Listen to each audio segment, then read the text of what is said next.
Welcome to Cardiovascular Diagnostic Tests. This is a review and summary of basic cardiovascular diagnostic tests. Our standard disclaimer is there to the left and basically says we do the best we can to provide accurate and current information, but this video is not designed to replace your professor's information, but instead to supplement. So we're going to cover all of the basic diagnostic studies that we see in cardiovascular. So we'll start with the simple things. Chest x-ray. Remember that chest x-ray only shows us certain things. It shows us size, anatomic changes, and fluid that might be around the heart or the lungs. So the picture that you see there shows actually severe heart failure. So it doesn't tell us where there's damage in the heart muscle. And so a lot of times questions that are asked on exams about diagnostic studies are looking for a couple of things. It wants to know, do you know what the test involves? Is it going to be painful? Do they have to be NPO? Are they going to need sedation? Those kind of things. It also wants to know, do you know what this test is typically used for? So make sure you keep that in mind as you're listening to the various diagnostic studies. The next thing is ECG. Of course, all of us old people call it EKG, so it's the same thing. So electrocardiogram. This can show us several things. It shows us dysrhythmias. It can show us if there's hypertrophy or pericarditis, if they've had an MI. ECG itself can show us an MI and where it occurred. So it's very important to realize. It can tell us if their pacemaker's working well, or the drugs we're giving them working well.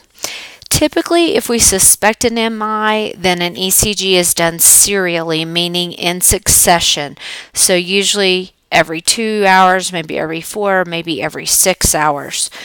And we look for changes, and so we can see changes in the pieces of the ECG, the QRS, the ST, the T wave, and we see those things with ischemia. We see a pathologic Q wave with a STEMI and no Q wave with a non-STEMI. All things you'll learn about in dysrhythmia and the video about acute coronary syndrome. The thing you should know about ECG is it is the quickest, most accurate way to show location of an MI. This is a common thing to test on, and a lot of times students want to jump to cardiac cath, but think about that. Cardiac cath is invasive. You got to be in a place where you have that facility. Not every facility can do cardiac caths.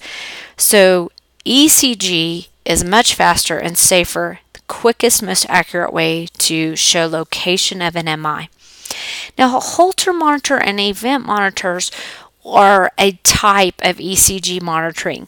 So a Holter monitor, and that's just an example of one in the upper right corner, is a continuous ambulatory ECG, and it gives us diagnostic info over a period of time. And ECG tells us what's happening right now at this very moment. But a Holter can tell us what's happening over the course of 24 to 48 hours. It's not invasive. The most they have are the little stickies on their chest, so typically when they go home with this, they can't bathe for 24 hours. And we do this monitoring when they've had symptoms, maybe shortness of breath or fluttering in their chest, and it's kind of at varied times. And so they can put them on the Holter monitor for 24 to 48 hours at home and see what's really happening. And they would monitor their symptoms. They had symptoms, they'd mark it, that kind of thing. An event monitor or a loop recorder is useful if there's less frequent events. So maybe they have symptoms, but it's maybe once every 10 days, and it's not any kind of pattern. So because it's not as often, we need to monitor for a longer period of time. These can be external, worn for a month, and then it will only record when the patient activates it. So if the patient's having symptoms, they push a button, it starts recording, and it has a delay, so it can record seconds before they marked it with the symptoms, and it'll record for a time period after the symptoms, so that you can kind of track it. There's also an implantable one, and that's what you're seeing here on the right, that of course is indefinite, and it will record when something happens. So when it gets triggered by a dysrhythmia, it would record slightly before, slightly after. And these can also be used for telephonic pacemaker checks and other things. The exerciser stress test, the picture that you see there in the lower left, this will evaluate the heart's response to physical stress. So oftentimes people that are being worked up for cardiac disease will have this done. People that have existing cardiac disease oftentimes have this done once a year to monitor their progress. So the other thing it will do is define limits for exercise programs, because just because cardiac disease doesn't mean you shouldn't be exercising, but it means your limits might be different. So they can use the exercise stress test to decide what is your highest heart rate you should get to before you need to settle down from exercise. So there are oftentimes questions asked about this, and here's what you need to remember.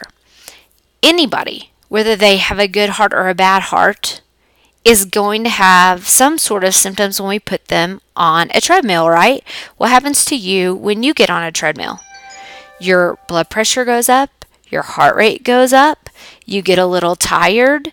So oftentimes I see a question asked where it'll say the patient has fatigue and increased heart rate and blood pressure. Do we need to stop the test? So the answer would be no, you don't stop the test, because that's what we expect to happen. So then that means, when do they stop the test? And usually it's if the ECG is showing hypoxia to the heart muscle or dysrhythmias that they would decide to stop that test. So just make sure you keep that in mind. Continuing on, echocardiogram. That's the picture you see up here in the upper right. You have to look pretty closely, but you see he's got a little ultrasound device, and he's just putting it on the man's chest. He's wide awake, it's not painful, and then he's watching on the screen. So generally, an echocardiogram is not painful. It just uses ultrasound waves, so they'll have the little bit of the jelly on the chest. Sometimes they'll turn the lights off. The room will be dark. Occasionally, they use an IV contrast. So we want to make sure we know whether they're doing that or not with an echocardiogram, but that is not the norm that everybody has at IV contrast. So the great thing about echo is it gives us a lot of information. It tells us about the structure of the heart. It can tell us ejection fraction, so how much blood the heart is pushing out. Tell us a lot about the valves and blood flow. And it shows color and sound. So when you look at them, you can see red and blue to see the oxygenated blood and the unoxygenated blood. And you can hear heart murmurs with them. So it's a great test. And we can also do a stress echo. So with a stress echo, people that really can't exercise on a treadmill, we can give them an injection of a drug, which will speed up the heart, raise the blood pressure, and then see how the heart responds to that. So echocardiograms really tell us about wall function. So in terms of an MI, they don't do it to determine where an MI occurred immediately. After they've been diagnosed with a heart attack, they might do an echo to see how well the walls are functioning. So it's not usually done to diagnose a heart attack. TEE, or Transesophageal echo. Now make sure you know the difference, because this one is a bit more invasive and requires sedation. So anytime we're going to give sedation for a test, then we are also going to make them NPO, because we don't want them to have any food in their stomach when we sedate them. Alright, so the TEE gives us more precise information than just a straight echo, because you actually are going behind the heart. So if you look closely at this picture on the right, you can kind of tell when they bring that tube down through the mouth and down the esophagus, it comes in behind the heart, and so we don't have any interference with the chest wall or the lungs. Again, this requires sedation and NPO for 6 hours, because they pass that transducer probe through the esophagus. Sometimes they will do IV contrast with this. Typically, this is an outpatient procedure. They can do it while they're in the OR for something else, and they can do it in the ER usually. Next is nuclear cardiology, or MUGA. This is pretty common. It provides structural information and ejection fraction. And then they can do perfusion imaging where they really look at that blood flow to diagnose coronary artery disease. So what this test involves is injecting a radioactive isotope. So they typically they might have just a straight isotope they inject with a butterfly needle, or they might draw some of the patient's blood, mix it with the isotope, and then re-inject it. So then they watch the blood flow with this isotope in it, and they may repeat scans within a few minutes or even several hours after they inject. So make sure you understand that so that you don't get these tests mixed up. So typically they've got to lay still in the machine like you see here on the right with their arms up over their head, and then they may have repeat scans of that. MRI is not super common with cardiac disease, but it is sometimes done. And of course, you know, with MRI, it's non-invasive, but you have to lay very still. It's very loud and noisy, lots of banging.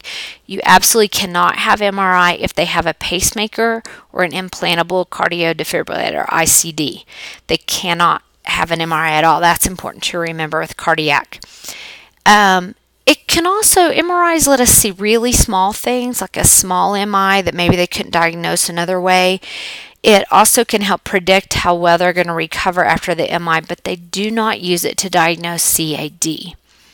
CT would be more common to do than MRI probably, and it will visualize the heart anatomy, circulation, and those vessels.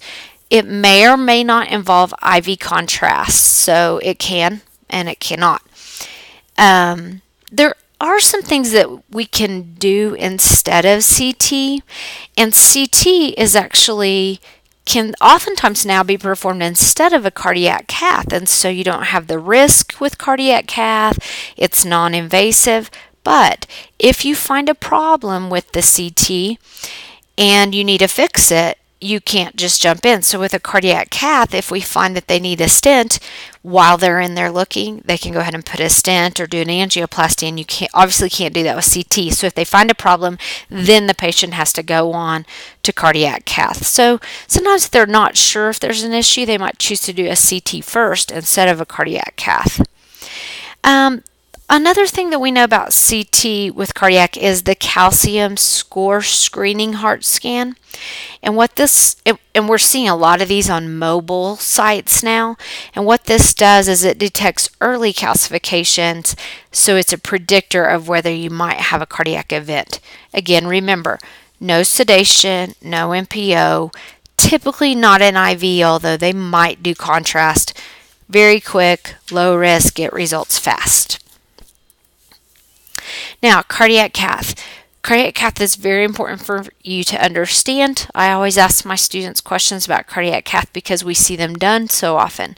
This is still considered the gold standard for coronary imaging, and it is invasive, typically outpatient, and it involves insertion of a very large catheter, like a garden hose size. Not really that big, but it would feel that big probably.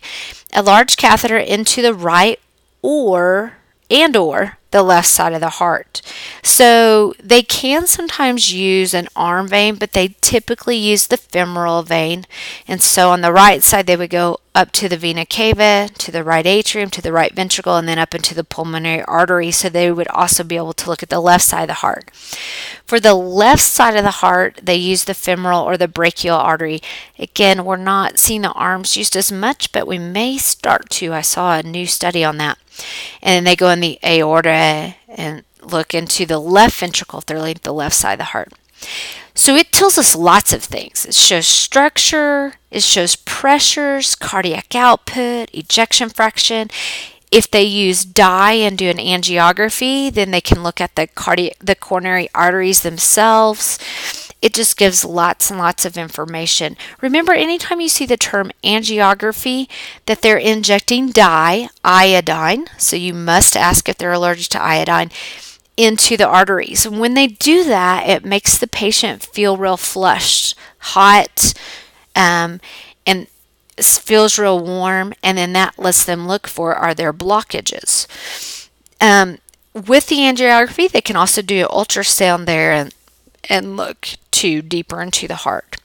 Fractional flow reserve uses a wire, so while they're already in there, they can thread a wire up into that catheter to measure pressure and flow in the coronary artery, and then it helps them decide if the patient needs angioplasty or do they need stenting. EPS, or electrophysiology study, is another thing they can do while they're there, and it looks at the electrical activity of the heart with some electrodes. What that does for the patient is it really helps determine where our dysrhythmia is coming from. And that's done very similar to a heart cath. So when you see EPS study, know that it's invasive and they're going to have that catheter in and they look at those dysrhythmias. So as you can imagine, there are complications with this procedure and risks, particularly bleeding or hematoma where they put that catheter in. They could have allergic reaction to the dyes. Of course, everything has a risk of infection, but it isn't particularly high risk. Clots. So not only can you risk bleeding, you can risk getting a clot in that same part where they put it in. Some very serious things that could happen is a dissection of the aorta, dysrhythmias, because you've got that wire up in their heart and you might touch the side of the heart wall and stimulate a dysrhythmia. Pretty common, but they're there watching and ready to give medications. They could, though, cause an MI or a stroke if they put that catheter up and they dislodged a plaque while they were there. And then also very unlikely but possible is to puncture one of the ventricles of the heart or to puncture the lung, both of those would be very, very bad, of course. So really important that you understand nursing care with a cardiac cath, because we do get a lot of these patients back and monitor them afterwards. So NPO, because they are going to get sedation. So before, they've got to be NPO. And then we want to know if they're allergic to iodine because of the dye that they'll give. They're told about this while they're there, but it's important for you to know too that sometimes when they give the dye, they ask them to take a deep breath, or they might be asked to cough during that. If they're having the electrophysiologic study, oftentimes they have to stop antidysrhythmic meds before so that we can see where those dysrhythmias are occurring, and that, of course, has some risk to it. Afterwards, when they come back to you, and I'm going to use the groin as an example since that's where these are most commonly done, we've really got to check that leg. So I have a picture of a sandbag. Not everybody uses sandbags anymore, but sometimes they will come back with a sandbag over that site. A lot of times now they use what are called physiologic plugs, and those are put in by the surgeon to stop bleeding, and then they absorb. But regardless of that, when they come back, they're going to be on vital signs every 15 minutes, usually for an hour or more, and they're going to be on neurovascular checks every 15 minutes for an hour on that extremity, because our two risks particularly are bleeding or hematoma, and that could stop blood flow to that extremity, or clot formation there where we actually clot that off and it causes enough compression that, again, we don't have circulation to the extremity. So that's very important that we do neurovascular checks. Also very important that you look underneath the patient to make sure there's not blood gathering on the sheets, because blood can drip, and especially maybe you have a bigger patient, it could be coming in a very thin stream, like right along that hip joint, and you don't notice it. So we look underneath the patient for bleeding. The site usually has a clear dressing or a foam tape, like a pressure dressing, so you can't always see it, but there's a big risk for hematoma, so you have to feel over it every 15 minutes too and check that site to make sure nothing's happened. I think these might be our last two, and these are blood flow measurement studies. So duplex imaging is commonly done in people with peripheral vascular disease, or someone maybe that we think has a DVT or a venous thromboembolism, one or the other, where they'll go in and use a combination of ultrasound to look and see, do they have blood flow going through the vessels, particularly in the legs. They will sometimes inject contrast media for this test. And then lastly, hemodynamic monitoring. This will be talked about in great detail in critical care for cardiac, but just so you know in general what it is, as you see here, a picture of just a monitor. And this monitor is connected to a catheter that is inserted into usually the vessels of the neck and then threaded into the heart. So sometimes it's wrist for just blood pressure monitoring, but it does require insertion of a catheter, and that catheter takes various pressures, capillary wedge pressure and pulmonary artery pressure, all these different pressures, and really monitors cardiovascular status immediately. And so you can give drugs. You only do this in the ICU. You can give medications to see the immediate response and make it an instantaneous change in the medication. So it's for very close type monitoring in the ICU. Back on duplex imaging, very important that you see if they are allergic to iodine because of the use of contrast. Watch for more cardiovascular videos coming soon. Check out our website, pocketprofnursing.com, where I put more videos, I put links to videos, and I put games to test your knowledge. And then watch for our app coming soon. As always, we appreciate your feedback. So feel free to write comments. I always respond to those. Like or dislike the video, share it, and subscribe to our YouTube channel so you'll know when we have new videos. Thanks for watching.